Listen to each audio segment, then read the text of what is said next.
Good morning, good afternoon, or good evening, depending on the time you're watching me, or depending on the country you're living right now. It's very nice to be with you again in this class. And this class will add a little bit of challenge to your daily lives. It's time, right? To see more challenging topics. So let's start. And the theme for the class today is, can I have some coffee, please? Yes, we'll start talking about food, finally. Wow, there are so many delicious fruits and vegetables here. We can see milk, right?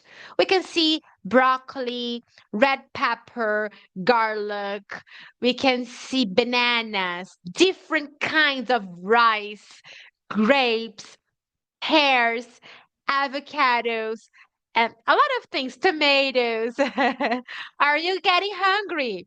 So wait a little bit, okay? The class isn't going to be that long, and you're gonna have your dinner or lunch or breakfast. I don't know yet. Let's talk a little bit about things we can count.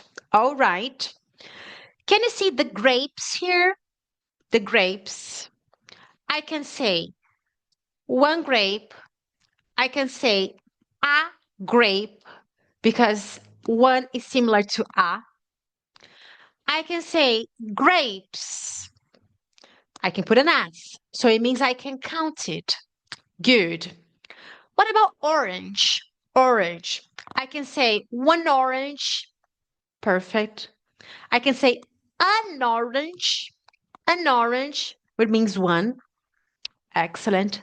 And I can say two oranges, three oranges, or oranges with S. So I can count it, right? Okay, excellent. So all these fruits you can see there, let's imagine they are on the table. Let's imagine they are on the table. And here we have some examples. There is a banana on the table. There is a banana on the table. Okay, one. There is an avocado on the table. There is an avocado on the table. One. Excellent. A is for nouns that starts with B, C, D consonants. An for nouns that starts with vowels. A, E, I, O, U. Excellent. There are bananas and avocados on the table. Plural. Good, good. If I don't know the quantity, I can use the word some. Okay, I don't know exactly the quantity, so I can say there are some grapes on the table. One grape, two grapes, bunches of grapes. I don't know exactly, but there are. Okay, they are there. So there are some grapes on the table. And the negative, there, can you see the papaya here? Okay, let's imagine that we don't have it. It's not on the table. So the sentence, there aren't any, any papayas on the table. So if I'm talking about things that I can count, I can use a, an, plural, some for affirmative sentences, or any for negative sentences. However, there are things in English that are considered uncountable. We can see rice here. In English, I cannot count one rice, two rices. In English, I can count that. And it makes sense. Counting rice per rice would be insane. So in the language, they consider this uncountable.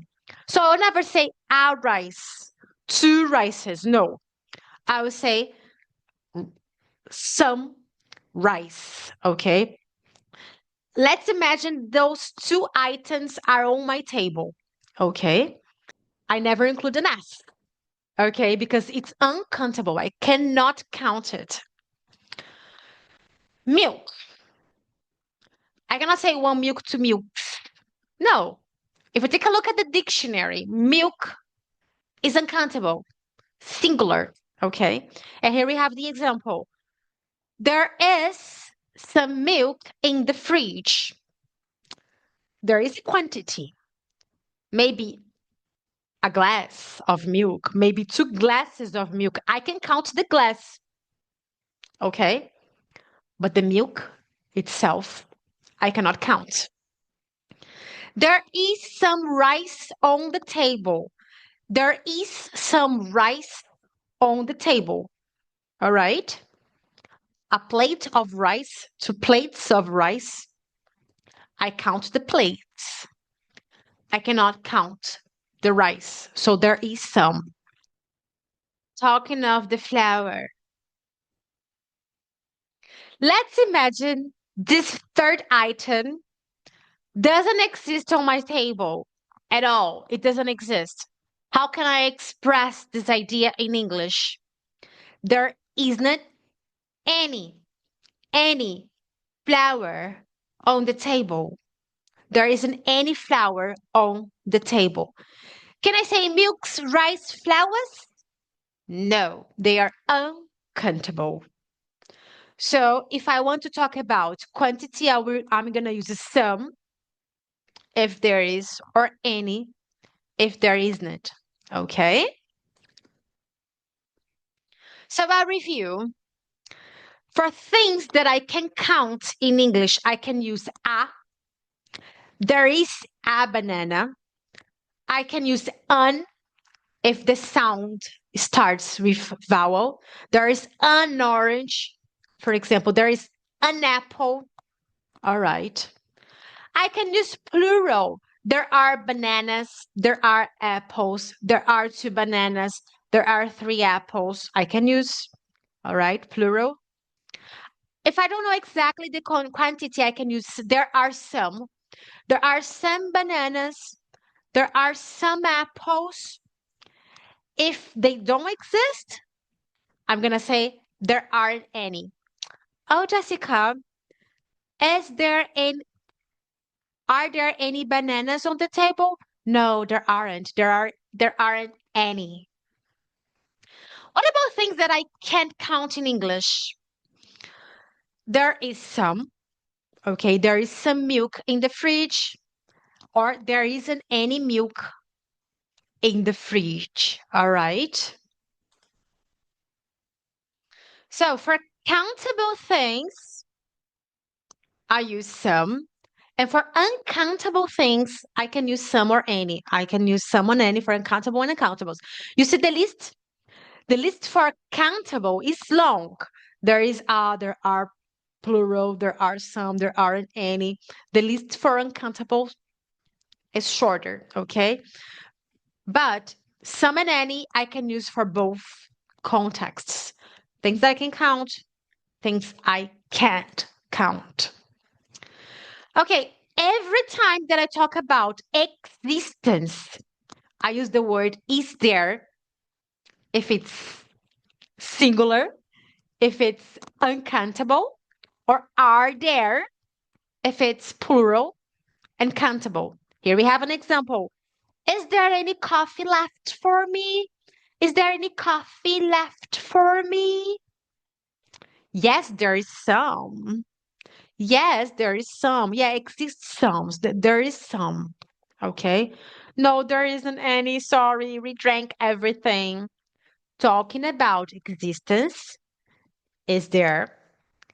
Are there for questions? There is.